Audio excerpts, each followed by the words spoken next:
entrepreneurs and professionals of Tampa Bay. Welcome to your hour for getting the information, the tools, and the connections for elevating your business. Welcome to Getting the Edge with Kelly Wilson. And here's your host, Kelly Wilson. Welcome to Getting the Edge. Thank you so much for being with us today. I'm your host, Kelly Wilson. Getting the Edge is a product of Edge Business Community. Definitely check out edgebusinessmagazine.com for all the information on everything Edge.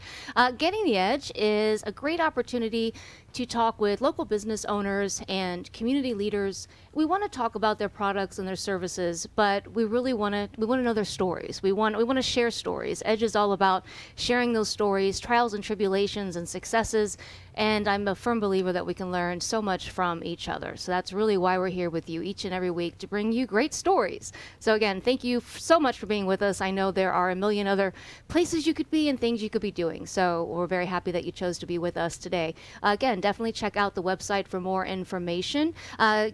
Edge Business Magazine. We've got a new magazine coming out very soon. Looking forward to a great 2020. Our new year not-for-profit issue will be launching late January, and we've got some phenomenal people included in it. It's been really great and such an honor for me to get to know so many of these amazing individuals. We have so many great people in our community, so definitely you can subscribe today to Edge Business Magazine, and that way you'll make sure to get your custom printed copy delivered directly to your home or office. So you don't want to miss out on that. You can also subscribe to our newsletters, so definitely check it out. We've also got a really exciting event coming up that'll be announced very shortly. That'll coincide for the launch celebration. So if you subscribe to the newsletters, you'll keep updated on those as well. So really excited to be here today. Would like to very much thank our sponsors, as we do each and every week, and really excited. Today's a special day because we actually have one of our sponsors in the house with us today. So we're looking forward to that. I'd like to say a big thank you to Pilot Bank and especially to Rita Lowman. So thank you so much. We've got Rita here today, so I'm really excited. I'm very happy to have Rita on the show with us. So we'll talk with her. And a big thank you to Tampa Bay Multimedia. If you're looking to have your own pod vision, as the amazing John Gaston would say it, if you'd like your own version of Getting the Edge, definitely reach out to Tampa Bay Multimedia for all of your video, podcast, visual needs. They can definitely help you out. And thank you to Flavor of Tampa Bay, which is where we're filming today. A unique market right near Gandy and West Shore. So definitely you can check out Flavor of Tampa Bay for more information on them. So again, super excited to be here today. I have someone here with us that I so admire, and it's an honor to be in her presence. So I'd love to introduce to you Rita Lowman, president of Pilot Bank. Rita, thank you so much for being with us. Oh, it's my pleasure, Kelly. I'm looking forward to today. I'm so excited. Thank you. Rita, I'm so honored to have you here. You are such an inspiration to women all throughout our community, men for that matter as well. You do so much for so many. Thank you. Oh, no, thank you. It's my pleasure. You know, I always really deem success is not what you've accomplished, but what you've been able to give back to your community. And I love doing that every day. And that's what we do, is we give back to our community and help make this place that we call Tampa Bay, our home, a much better place to live. You know, you just stand out. You're just so different and just so thoughtful. And it really comes across in everything that you do. There's so many different events and different things going on in the community. And very often you hear Pilot Bank being a part of them. And I mean, we appreciate your support here. You know, we couldn't do it without you. So I just thank you for all of your involvement in the community, whether it was with Edge Business Community and the magazine or just so many of the other events and everything that you're involved in. Well, thank you. And you know, it's our team. We have so many great people. Our marketing director, Preston Scott, is always at something that we have going on. Our market leaders love what they do. They sit on various boards too. So again, it's about giving back to the people that we really think so highly of, those that bank with us, those that want to be part of our community. And so we'll do it, and we'll continue doing it as long as I have the ability to. Well, we're very happy that you do, and we're happy for all of your support in the community. It's amazing. Thank you. Tell us a little bit about Pilot Bank and the theme behind it and your main mission. Absolutely. We're 33 years new, and I always like to say that because many people did not know who we were, but we have been around for 33 years. We were founded in Temple Terrace as NationsBank, and then we took on the the aviation division as one of our lending streaks. And so, as you can imagine, in the 90s, Pilot Bank came to be. And we really have grown as a community bank. In fact, the results just came out recently, and we are one of the larger community banks in this market, and we love that so much. When I say community bank, what does that really mean? It means that we're here for those that work here. We always talk about being able to loan to small business owners. We do a lot of SBA lending. And yes, we do aircraft lending for owner-owned, owner-flown planes. So that's really our mission. And our mission is to be able to really make you have your dreams come true by being able to help you along those lines. How many branches do you have in the community? Yeah, we have 4 locations here, 1 in St. Petersburg and 1 in Lakeland, so a total of 6 locations. And we have everything that a larger bank could have. Now, I'm a proponent of banks of all sizes because we need banks of all sizes. And as the former chair of the Florida Bankers Association, that was really important to me. However, there's oftentimes that a community bank can work with entrepreneurs and small business owners a little bit better than a larger bank can. Now, again, on the largest scale, we definitely do not want Caterpillar or anything like that to go to a bank over in another country. We want them to stay here, so that's why I say the large banks are needed too. But we're here for you in our community, and we're just so excited to be able to help the people to grow and to really see their dreams come true. I love that, and I think the community feel is definitely it's just vibrant in the community, and I think everyone does feel that. So right. Thank you again for having those services for us. You're involved in so much. Let's talk a little bit about you were the past chair for the Florida Bankers Association. So tell us a little bit about that. Right. So I was and the first woman in 130 years. No, I was the third woman. Oh, third woman in 130 years, which shares with you that, that it's still much of a male-dominated world, and that's okay, because it takes all of us to make it a great organization, and it is. One of our main missions is that we were actually in D.C. quite often. I probably was in D.C. over my 2 years for 18 times. We had the opportunity to testify on the Hill. We had a Senate bill that was passed, which we were so delighted over. And, you know, we're just chipping away at some of the things that make it a little more difficult for our consumer to be able to do business. Because as many people know, when Dodd-Frank came along, that put a lot of regulations around banking. And banking as we knew it, a lot of people say, well, I remember a handshake. Well, yes, years and years ago, it was a handshake or signing one single piece of paper. But now you really need to know your client, know who that customer is, what are their needs. And I always talk about relationship banking. I think that's really important. Right. But on our board for the FBA, we have also introduced many things, and one of those things that we felt really important, I'm all about emerging leaders. And so during my year, I took 25 emerging leaders to Washington, D.C. for them to be able to see what happens. We spent 36 hours. They were able to visit with 10 congressional leaders. We also visited the FDIC, and they saw what we do every day when we go up there. I will tell you, there'll be days that I spend 2 days up there, and I've walked 7-8 miles by the time it's over, because you're wanting to actually go in and see your congressional and Senate leaders, and not only those in Florida, but those that are bank friendly, that we're able to ask them to sign on to one of our bills, or that we know that there's a bill coming up and we want to share with them what the positive is on that. Well, and that's really taking community banking to a whole nother level. I mean, you're actually there petitioning and you know, kind of fighting and standing up for what is best for our community and what's going to matter most. It is, and it's for the entire United States too. I've just gone on to the Government Relations Council for the American Bankers Association, which I also sit on their council for community banking, and I was just in D.C. last week. And what we were doing at that point, it was a 2-day really planning strategy for 2020. What do we want to look at, and what are the laws that we would like to see enhanced as we continue to move forward? So not only is it on a state level, but we take it nationally too through the American Bankers Association. Oh my goodness! Well, thank you again. The third woman in 130 years. Right. That's so congratulations Thank with you. that honor. So current, and you tell us a little bit about some of the other boards Sure. and different things that you're on. I know you're the 2021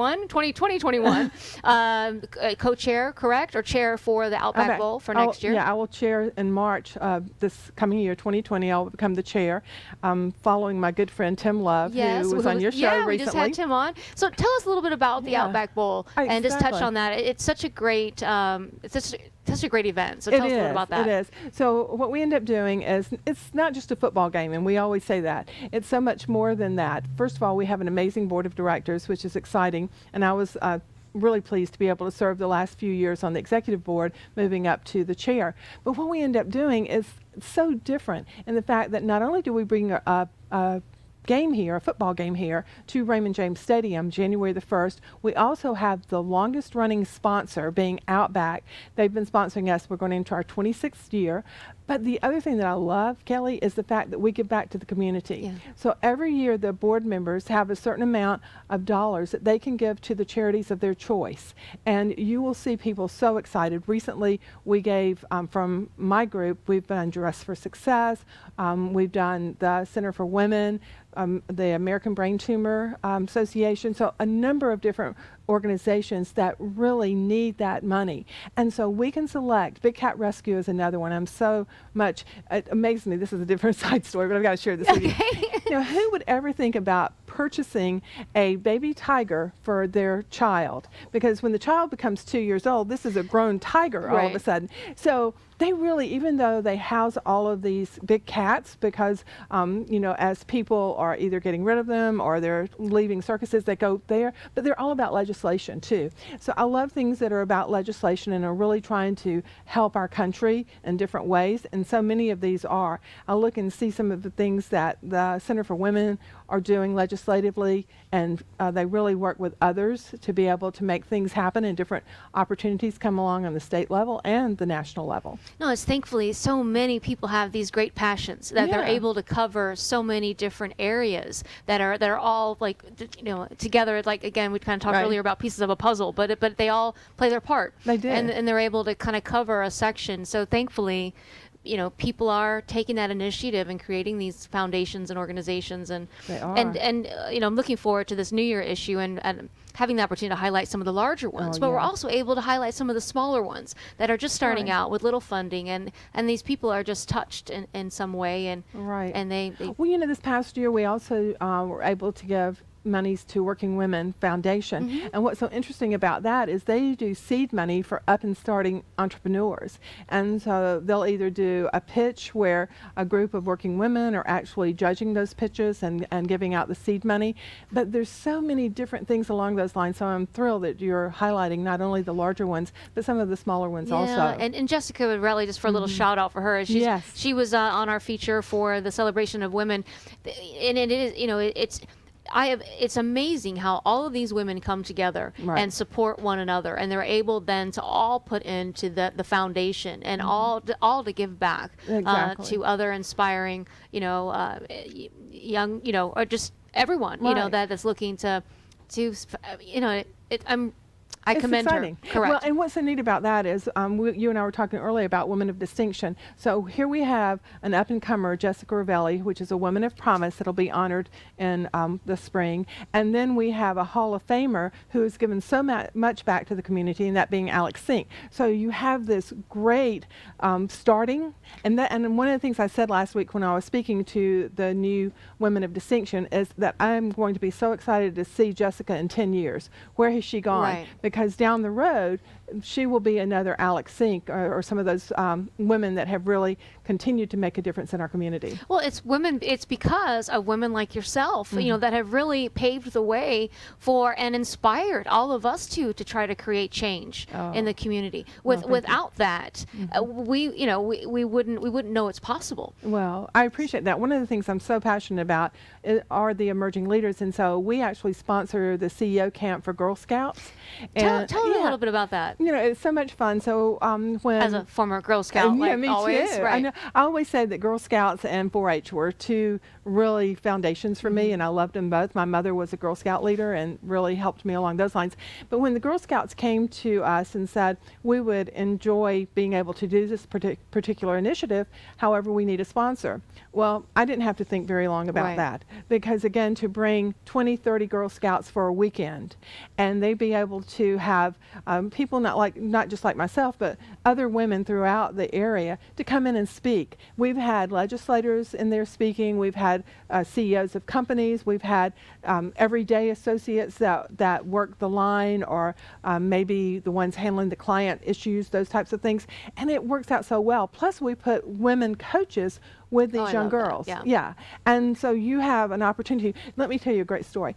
So we found a wonderful young lady a few years ago that has done so much for our community, and now she's end of her sophomore year at USF, and her name's Ann Bauer. And Ann was a Gold Star for Girl Scouts, and she also has done so much at USF.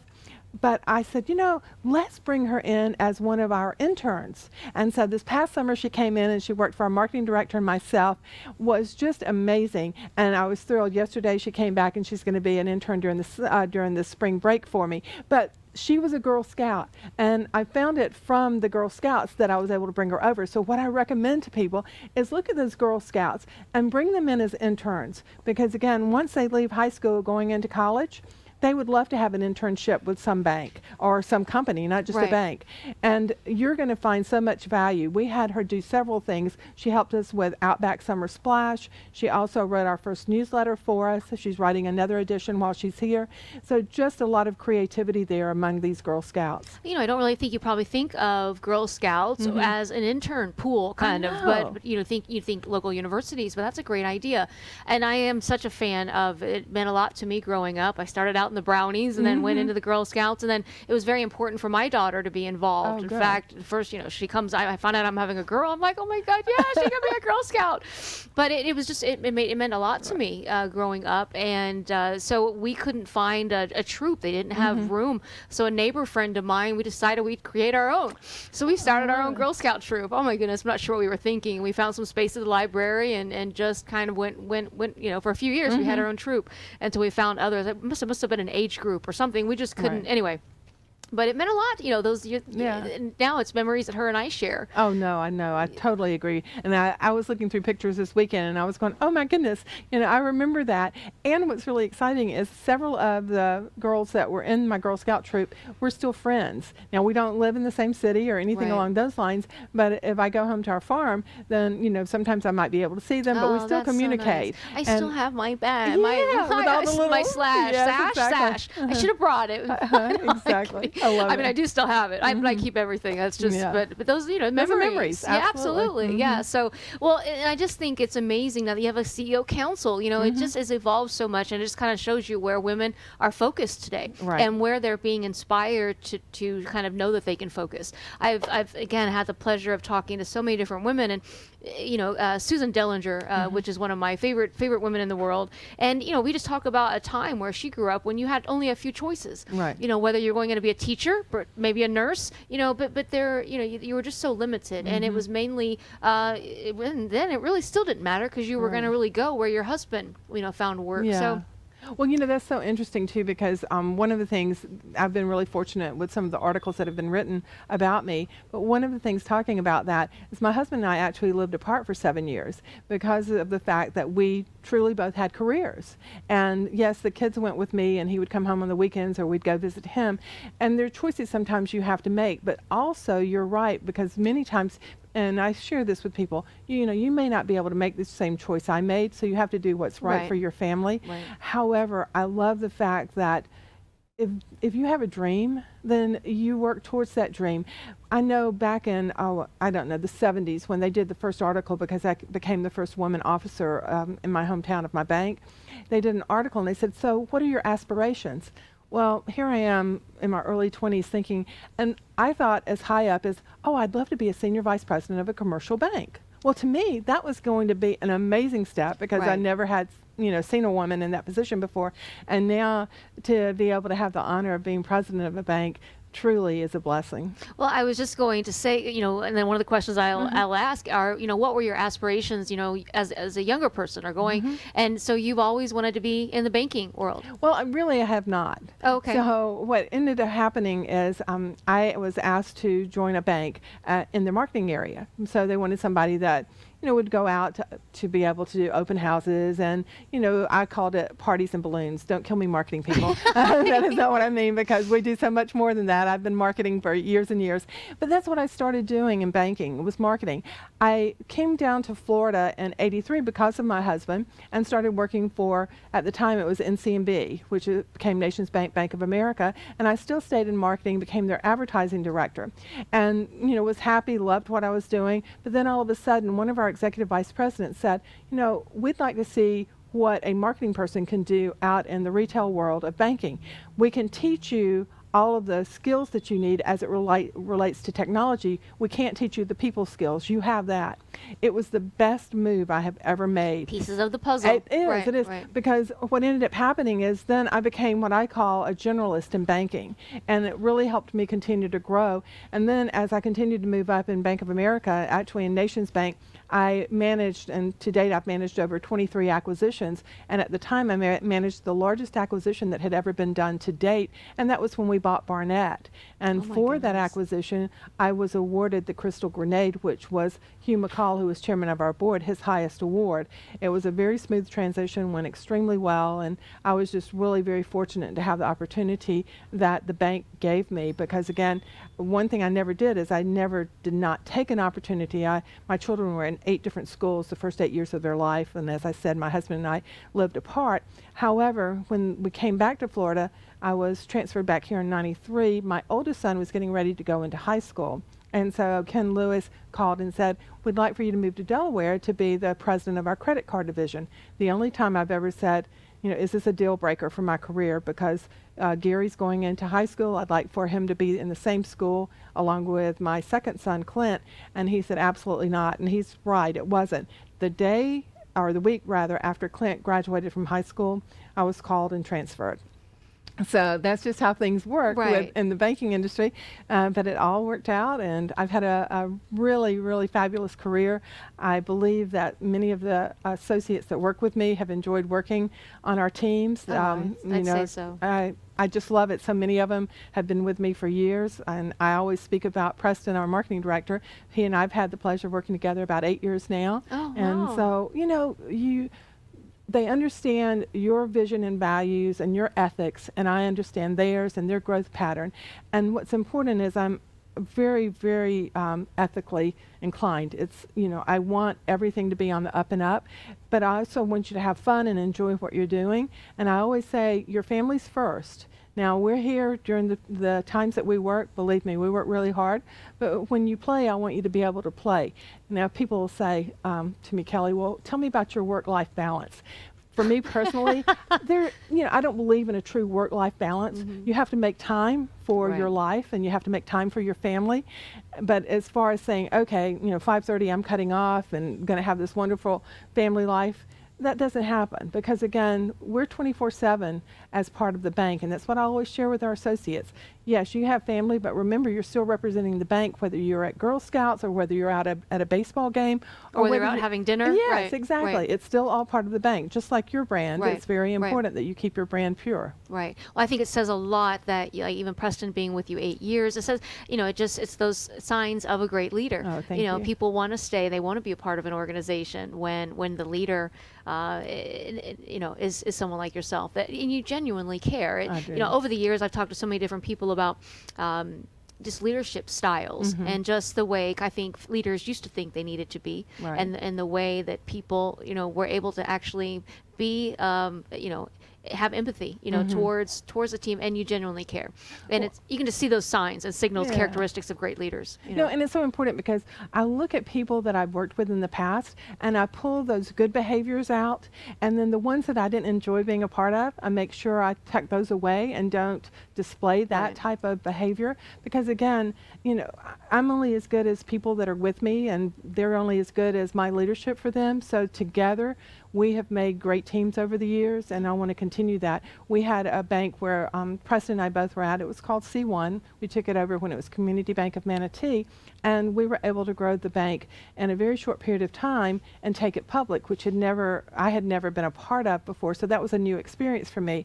And then when they were bought by a very good company who asked us to stay. However, we had another opportunity to do what we love to do, and that's being in community banking, helping our community to continue to grow. Where are you originally from? Columbus, Georgia. And I still have a farm in Georgia. It's a cattle farm. We raise Black Angus cattle. Oh, is that right? Yeah, exactly. And you're still able to go back then and visit, and is that where you'll spend like holidays and Right. different events? Well, I did spend Thanksgiving there now because Outback Bowl is, Oh, I'll be here during that period of time. My husband's retired, so he's there a little bit more than I am, but I will share something really funny about the farm. Now, I love our farm. We have about 200 acres, and we keep, 60 to 80 head of cattle on there at any given time. And right now what's happening is that the cattle are actually having their babies. They're having calves. And so when we were there at Thanksgiving, we'd had about 21 calves during that period of time, and what a beautiful sight it is to see that. Oh my goodness. But let me share with you, so in 2000, this is July the 5th of 2000, my job was when we were loading cows to go to sale, all I had to do is close the chute. Now, but I always stood on the inside of the chute and the cows would go through. Well, all of a sudden, we had a German Shepherd named Kilo, and Kilo scared the calf, and it was a baby. It only weighed about 600 pounds. Oh, only 600 pounds. So Okay. it turned in the chute, came back, and flipped me up, and of course I fell down, and everything you can imagine along those lines. But I share with Gary, I'm yelling, Gary, I can't get up. And he said, oh, get up and shake it off. Well, I could see that my knee was just expanding. It was swelling quickly. And he said, okay, so he got all the cows onto the trailer, and then he comes down. Well, he sees what I'm in, and he said, oh, I've got to get you in my car. What am I going to do? So he's more worried about the car than me and what's going on here. Oh, my goodness. But anyway, he got me there, and I got to the hospital and ended up having surgery again, because in '83, we were in a very difficult wreck. I was just going to ask if we could talk about that a little, and Sure. just how that impacted and changed your life. And I did not realize until I Right. read recently that you'd experienced that, you and your family. So tell us a little bit about that. So we had moved down here in '83, and we had gone home for Christmas. And so on December the 27th, 1983, we just pulled out of the driveway, and we were topping a hill, and the woman lost control of her car and came over and hit us head on. And at the time, I was on the passenger side, but the motor was on the passenger side and came in and crushed my right side. So I don't have full usage of my right side. However, at the time I was unconscious, the jaws of life came in. They got me out of the car and flew me by helicopter to the local hospital. And during that period of time, someone had called and shared with my parents to meet us at the hospital. There's been a little accident. Well, we didn't come. So my mother drove up to where she knew the farm was, but they were cut off because the police officer, actually State Patrol, said there's been a serious wreck and we can't get the woman out of the car. And who was with you? There were my two boys and my husband. Okay, Gary was driving. And so anyway, by the time my mother, kind of freaked out, but she meets us back down at the hospital, and they flew me down. And when I got into the hospital, I was now conscious and realized if I was hurt this bad, what about my family? Right. So they covered me from my neck down and allowed the boys to come in. Now, Gary was in the hospital because he had a number of injuries himself, not quite as severe as mine, but he still had a number of injuries. And then I actually was in the hospital, went through 2 surgeries, and had to learn to walk again. So I went from a wheelchair to a walker to crutches to a cane, and it was a year process. But I will tell you, I'm so thankful everything that took place, and the fact that I have a husband that's a saint. I always say that because there's so much that you can't do yourself when you're in that kind of condition. Mm-hmm. But after the 5 weeks in the hospital, 5 weeks? Yes. I actually came back down to Florida. We all did. And my mother and my mother-in-law actually alternated for about a month to help us as we got situated back into what was going to be our norm. But you can imagine, your children now see you in a wheelchair. There's a little scary component there because they were little. I was going to say, how old were they then? They were 2 and 4. Oh my goodness. So they were quite young. And we got through all of that. It was just, really trying time for us, but it made us who we are today. Mm-hmm. Because again, we're a family that love each other, and that's really, we're so appreciative of what we've been able to be blessed with, and we're appreciative of the fact that we lived through something along those lines. And well, you had a lot yet to do. Oh well, I say that every day. I said, I didn't know what the plans from above were, but I believe they've left me here on earth to be able to hopefully help others, and that's what I tried to do. Oh my goodness! Well, I appreciate you sharing that. Absolutely. And you've written a book. I have. Thank you for asking about about that. It's From the Farm to the Boardroom. And what it is about is really a little bit about myself and how I grew up. Because Kelly, my parents were divorced when I was 2 years old. And then they both remarried to wonderful step-parents that I had. But I was an only child, so they both wanted me. And when I was 9 years old, I went before Judge Land, who actually asked me, who do you want to live with? Well, that's a tough question for a 9-year-old. So what I shared is that I'd like to stay with my mother during the week and my dad on the weekends. Well, you can imagine, all of a sudden, they live within 5 blocks of each other. Surprise! Because they want to be, close to me. And it worked out beautifully. I could just hop on my bike and go to either parent. And then they became really very supportive of each other and the entire family. I was in pageants and recitals and things when I was a little girl, so my stepmother made my costumes for me. And in the pageants, I didn't realize what we didn't have, so my stepmother made my gowns for me also. And then the final large pageant that I was in, which was the Miss Teenage America pageant, my dad actually bought me my gown. And when I look back on that, I realized that probably cost him a whole salary at the time, but I still have it. I've kept it all of these years because, again, realizing memories. that, and how special it was for what he did for me and what he sacrificed, and all 4 of my parents sacrificed, being able to help me be able to be the person I am today. Now, how many years have you been married? Have you and Gary Oh been married yeah, now? we have. Let's see. So that's like 48 years. Oh my goodness. I know, isn't that crazy? I love it. Yeah, we have been.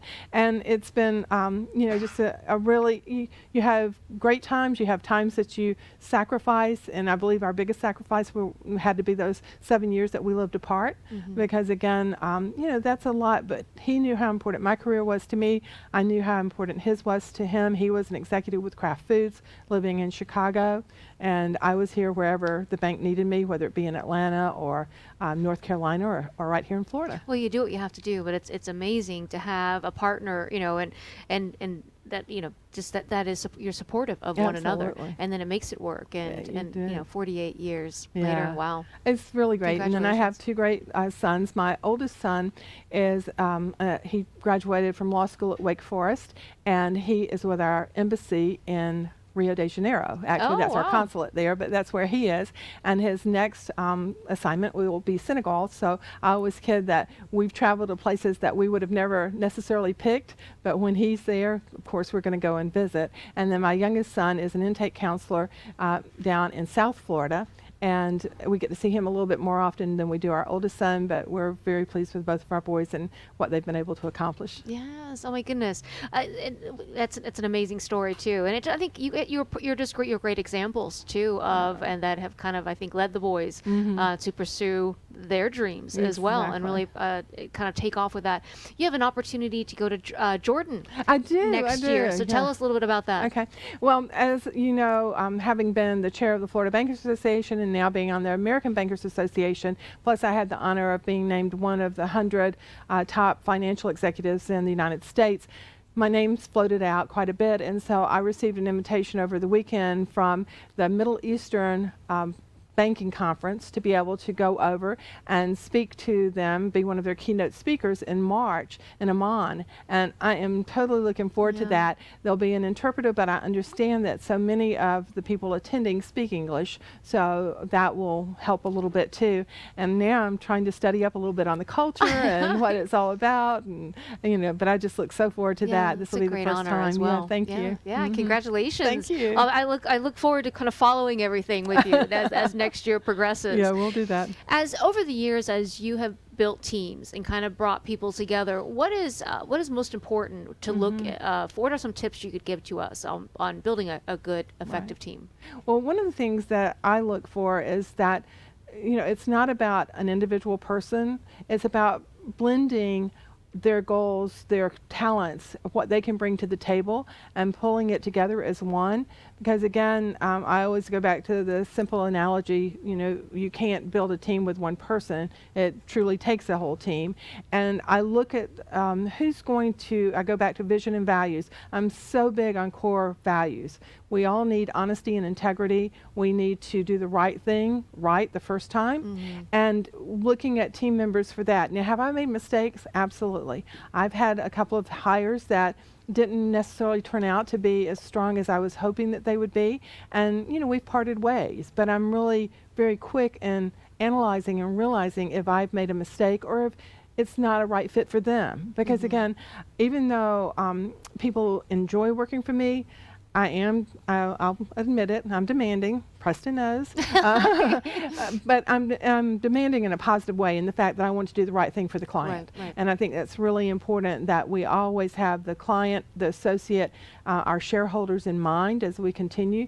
But also I want creativity. I love it when people come to me with an issue or an opportunity, but they have the solution, or they have a solution that they would like. It really frustrates me when somebody comes in and says, Kelly, the laptop's not working. I mean, I'm just using that as a very simple example.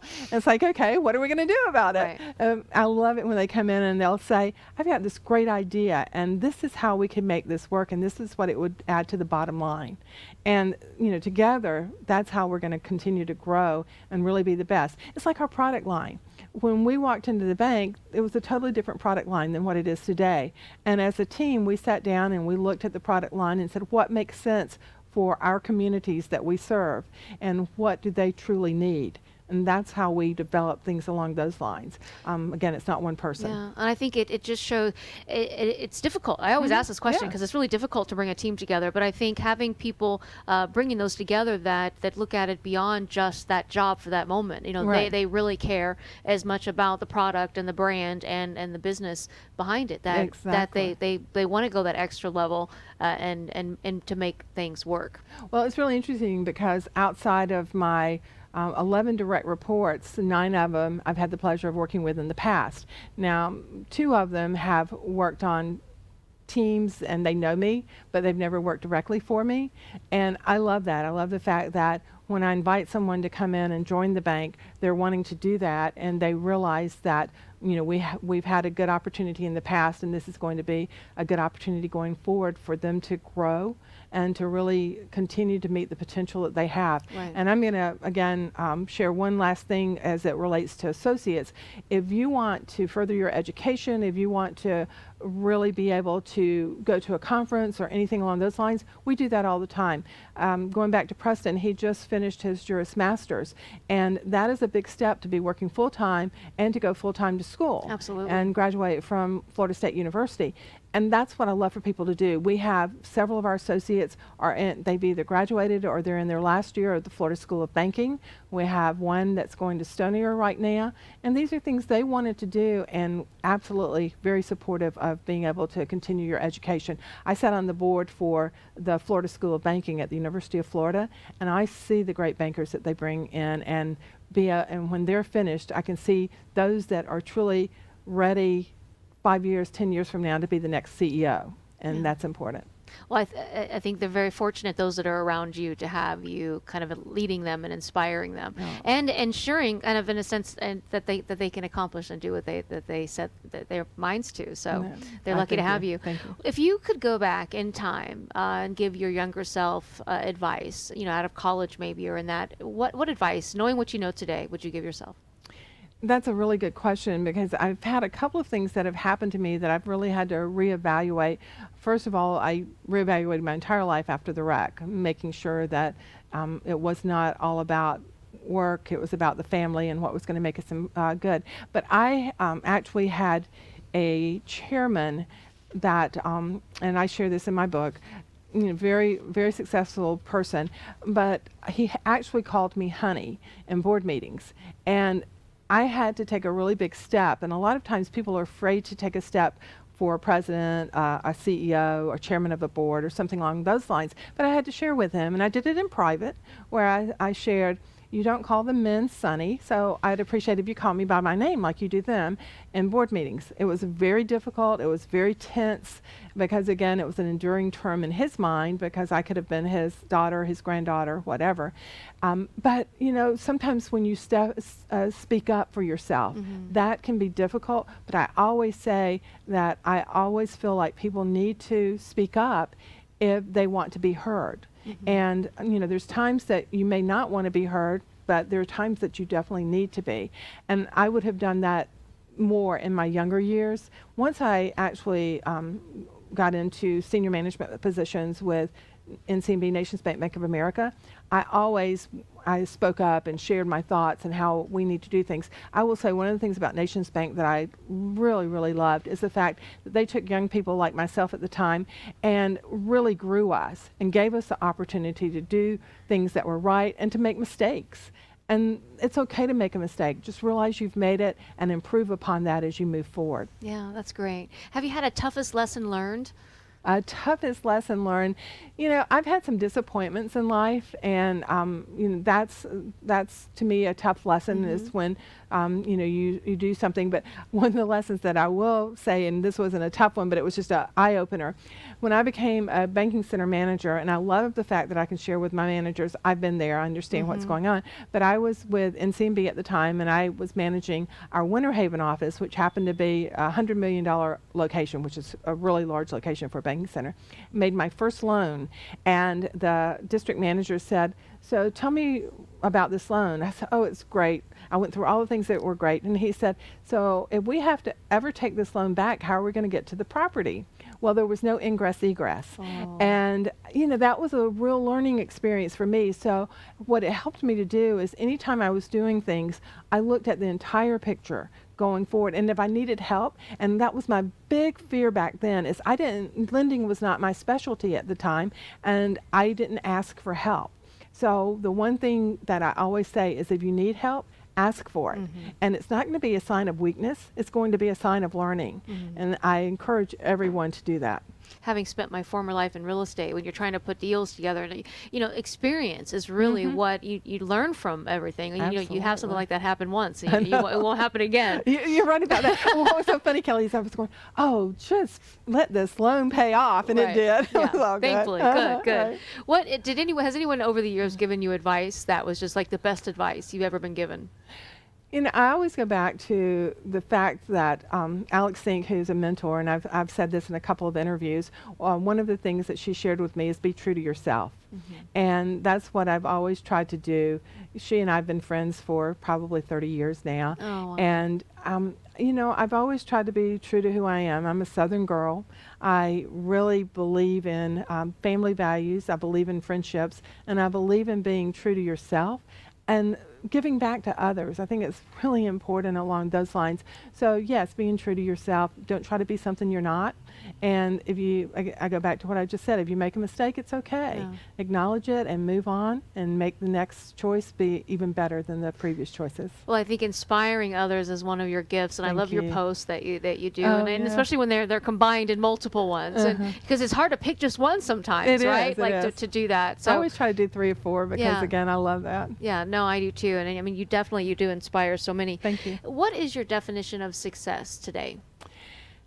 Success is not, and I mentioned this a little bit earlier, it's not about you and what you've been able to accomplish necessarily. It's really what have you given back, and how have you left this earth a better place. And that's, to me, success. When I see young people on my team or young people in the community that I feel like maybe I have touched and added value, then that's success to me. And then when I love, and I'm going to use Bill Gady as an example. Some people know Bill is the market president for Bank of America, and I had the pleasure of hiring Bill. Oh, is that right? Yeah. And so when I see how well he's done, and there are many examples out there like that, I feel successful because, again, to see what people have done, brought back to the community, added to the community, and what we've been able to give to the community, that's what life's all about. And it's been just a little less than 30 years. How long has he been with? Let's see, he probably joined us in 86, 87. Okay. Yeah. I had a lunch recently where he was a part of, and I had the pleasure of sitting next to him. So it was kind of great. I got to pick his brain through the lunch, and it's funny. I kind of joke because I'm always talking to Bill about getting involved and doing different things, but there were a couple open seats with lunch, and Bill's actually sat next to me. I thought, well, I must not drive him too crazy, otherwise he could have chosen somewhere else to go. But he's a great guy. He is. We were talking about I think he got married and and started with the bank like the same year because we had like some big Absolutely. celebrations Yeah. or anniversaries coming up. Well, so and he actually went through our management training program. He came in and worked in one of my banking centers in Longboat Key, and then went directly into our management training program after a few months. And so I love the fact that he can say, I've been a teller, I understand. Right. And then, of course, like I said, we had him tapped to go immediately into our next training program, and he did a beautiful job. I think, it's so important to be able to have gone through all these different phases of the business that when you are in a leadership position, you can truly, genuinely, relate to everyone versus Absolutely. just having been in one particular position. Well, that's why I call it a generalist. And I always share with people, if you really want to make an impact, become a generalist. You've been able to be a loan officer a while, you've been able to be a banking center manager, I've been operational, I was state administration exec, and all of the transitions. It's made me a better banker, and it makes it where I appreciate what I do and what others do, and you know what it's all about. Well, and you can see the bigger picture of what all of the Yeah. different people bring to the bank Absolutely. and contribute. And we talked about the cattle growing up on the farm. So is there anything else that we might be surprised to know about you?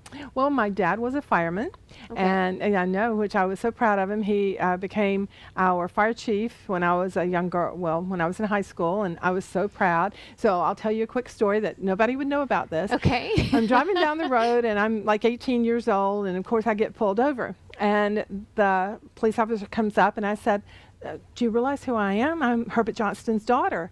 And he said, ma'am, Chief Johnston would want me to do this. And he handed me the ticket. And so that's when I learned really quick. It didn't matter, if you were going to get a ticket, you were going to get a ticket. Right. And I learned from that. And I will tell you, I'm very fortunate.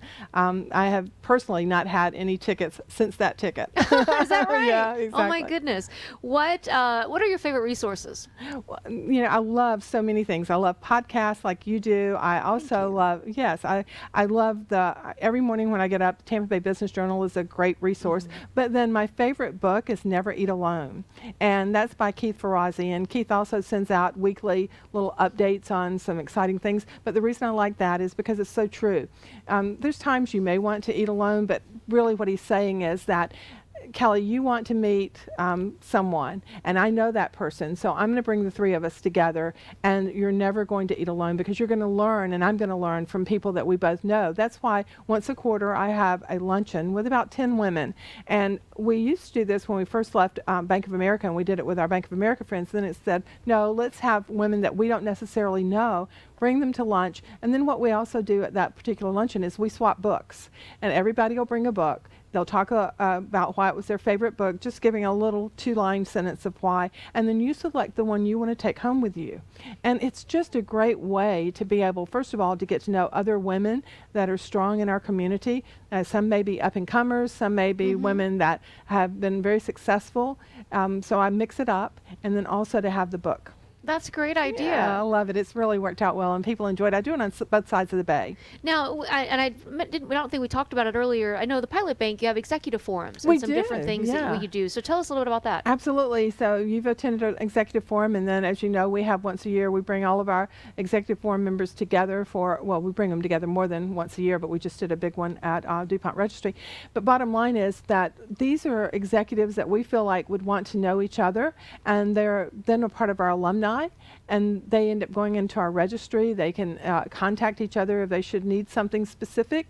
But more importantly, it's for you to get to know people that you may not know, and for them to get to know you. It's not about selling the bank, although I'm really proud to say many of them become our clients, but most importantly, many of them become our friends, and I think that's what banking's all about. Well, and I think it's so important of us to have like-minded individuals and be able, I think one of the things we look forward to providing even more in the future is, we can provide the platforms and educate and inform and highlight, but we really want to make sure that we're kind of touching all the different levels. We've got some kind of wellness type mindfulness, maybe how you say it, but we just want to make sure that we're so busy in our worlds, and we want to encourage balance, and we just I think I've kind of based so much on what I know I need. And I know if I need it, other people must as well. So I commend you again for that, because I think it's great to bring these people together. And it is. Because whether they ask for it or realize they need it, they do. Well, and there's so many things going on in our community. I had the pleasure of, I'm going on to the board of the chamber. And just meeting so many of those people that really have an interest of the community and the region as a whole. But one of the things I did not realize until this past year is MacDill Air Force Base. And I've just been named an honorary commander. What a great resource that is. And I know people think, oh, Rita, you're crazy if you didn't know about it. Well, I knew it was there, but I did not know the resources and what they do for our whole world and what truly sits at that base. So again, Tampa Bay is so fortunate to have a wonderful port, a wonderful airport, MacDill Air Force Base, and all of these companies that are surrounding us that make us Tampa Bay and who we are today. Absolutely, and everyone just really seems to work together so well to really make it the city that we are. Absolutely. Yeah, it's an exciting time to be in Tampa, for sure. It is totally an exciting time. And to think that we've got Super Bowl coming, of course, we've got Outback January the 1st. Don't want anybody to forget that. And two amazing teams, the Auburn Tigers and Minnesota. And I don't think they've played together. I heard something where they had never played to each other, right? Right, and they, the coaches were in town last week for the signing party. It was really an exciting time. We also had one of our, General McKenzie was there, which was absolutely amazing to have him. He's the highest ranking general at MacDill, and he came in and welcomed them also. So we are just thrilled. Now, Minnesota's never been here at all. They've never been to the Outback Bowl. We have had Auburn here a couple of times, and the Auburn coach was quick to share that both times that they were here, they went into overtime. And so, so I thought that was really cute along those lines. But they're going to have a lot of fun. The players get in on the 26th. We'll have things from Busch Gardens to Splitsville for them, because we don't want it to be all about football. We want them to understand and really the economic impact that Outback Bowl has on our community is just amazing, because they're spending their money. Their fans are amazing. We've got two teams that travel extremely well with their fans. So it'll be a great day for us. Yeah, I know. It sounds like an exciting time. You know, this is kind of an easy question, but, you know, kind of at the end of the day, how do you want to be remembered? That's, as I kind of shared earlier, if I've been able to contribute to the community and you can say, Rita made a difference in my life, and then I'll be totally thrilled, because again, I just want to be here to give back and to make a difference.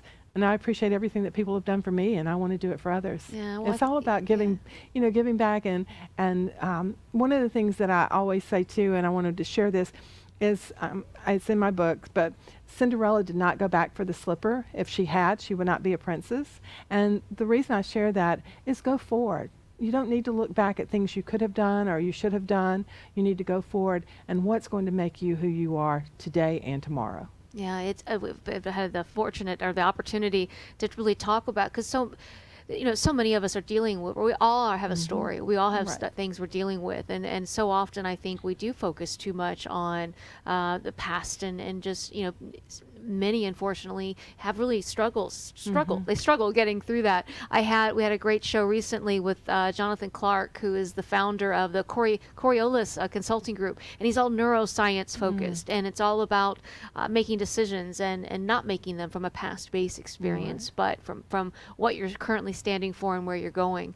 And it was great to talk with him, and it just really gives you a different perspective on. I agree, but you know what's so interesting, and I always say this: if someone tells you their life's perfect, they're not telling you the total truth, because we all have things that we battle every day, and every family has that. And so you need to realize that, yes, you may be seeing the exterior, but there's things that are going on and people internally that they may not be sharing with you. So be patient and understand what's happening along those lines.